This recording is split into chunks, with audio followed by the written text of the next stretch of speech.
I'm going to go through certain, I've categorized this for my own benefit and inshallah your benefit, of the tafsir that I read, how the فَقَدْ اخْتَلَفَ الْمُفَسِّرُونَ فِي هَذَا الْأَمْرِ كَثِيرًا, right? They differed in this a lot when it came to this issue of what this burden is.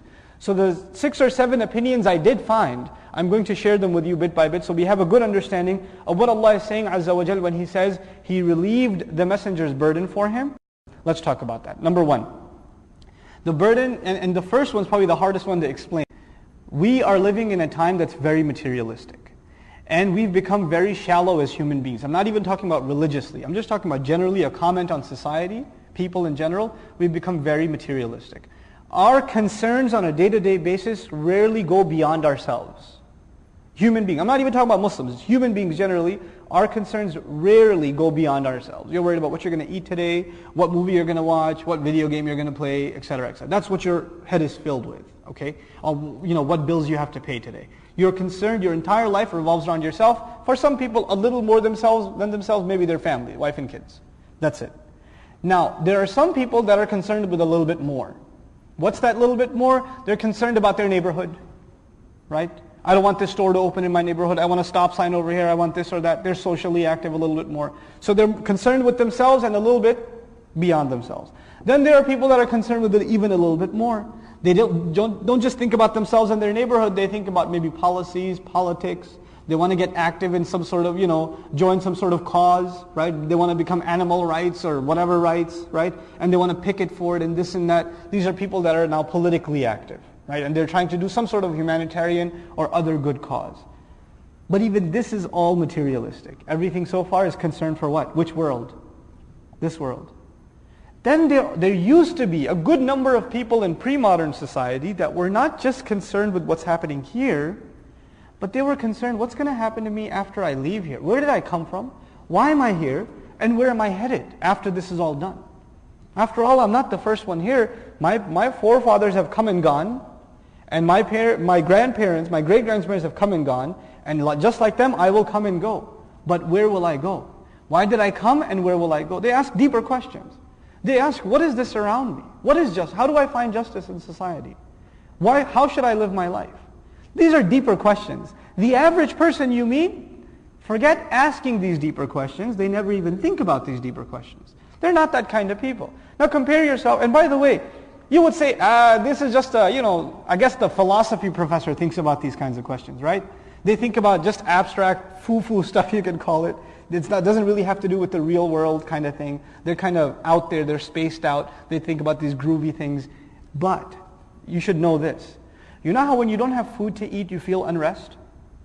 You feel like, I need to eat?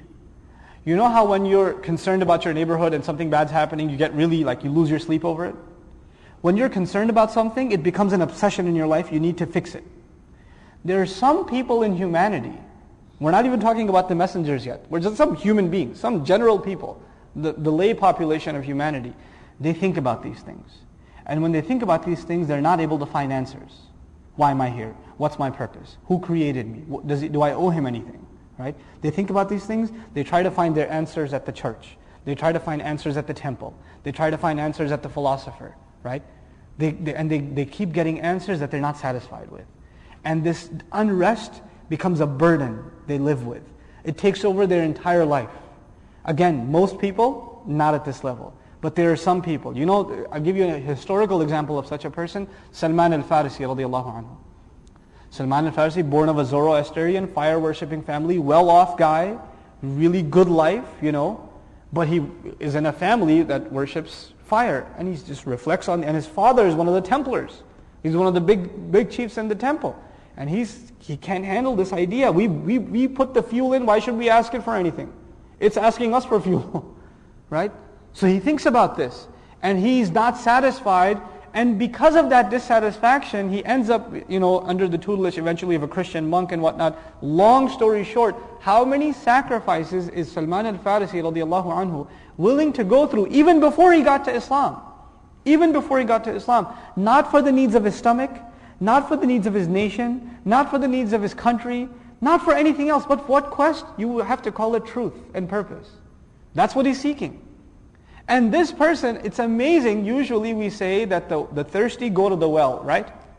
But in the case of Salman al-Farisi, it's interesting, the well came to the thirsty. The Messenger ﷺ moved to where? Medina. And Salman al-Farisi radiallahu anhu was a captive in Medina, waiting anxiously that one day he will meet the final Messenger sallallahu alaihi wasallam. These are deep thinkers. Now this is average human beings. Now let's talk about messengers. Allah made messengers the purest. He selected the purest of people to be His messengers.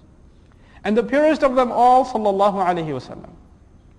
Do you think He's concerned about, worldly things even before Islam? Or higher things? He's a deep thinker. He's concerned about higher things. This reality was captured in the previous surah, وَوَجَدَكَ ضَالًّا. He found you seeking. Seeking what? Seeking what? He wasn't satisfied with the society around him. The people that were offering him truth of the unseen, it was dissatisfactory to him. We learned already, he didn't like to play games. He wasn't entertained. He didn't go into any musical types of gatherings, sallallahu alaihi wasallam. Even if he was going to pass by there, Allah put him to sleep before he got, and the gathering was done, He will wake him up, right? And then we find Aisha radiallahu anha telling us that as he reached a certain age, there's a certain age of maturity, closer to the age of 40, and this is a sunnah of Allah. Around that age, Allah chooses His messengers and gives them the message. At this age, what did he start doing even before the revelation came? Where is he going? He's going to a cave. Now, why does someone go to a cave? Today it's a tourist site. You don't go there to reflect and think. You don't go there to check out you go there to check out the view today, right? But why do you originally go to a cave? Why would you leave society? Because whatever's in society seems to put you in even more unrest. It has food for your stomach, but there's something in your chest that's just not sitting well. There's a burden that keeps getting heavier and heavier and heavier upon you, seeking that truth. And Allah Azza wa Jal brought the messenger to the point. And we sometimes Aisha radiallahu anha, for example, narrates that he used to go, but that he told her, that he used to go for days and days and days on end. He would go, sallallahu alaihi wasallam. Now that's, if you saw a normal person, an average person in society, they just go. They go and they go out camping and they just stay there for weeks and weeks and weeks. Or days and days and days. What would their family start thinking? This we're really worried about him. What's happening to him, right? In other words, this person might snap. الَّذِي أَنْقَضَ ظَهْرَكَ. The messenger was so desperately seeking the truth, sallallahu alaihi wasallam. He came to that desperate point where he even abandoned society. Like, Alusi comments, Shawkani comments, what was he doing in the cave? At-tafakkur, deep thinking. Deep thinking about what? Right? That's the question. And so Allah Azza wa Jal alleviated him of that burden by giving him the answer. He sent him the angel Jibreel alayhi salam. He sent him Iqra' bismi rabbika alladhi khalaq. This is the first interpretation of the burden being alleviated and the chest being expanded for the messenger of Allah sallallahu alayhi wa sallam.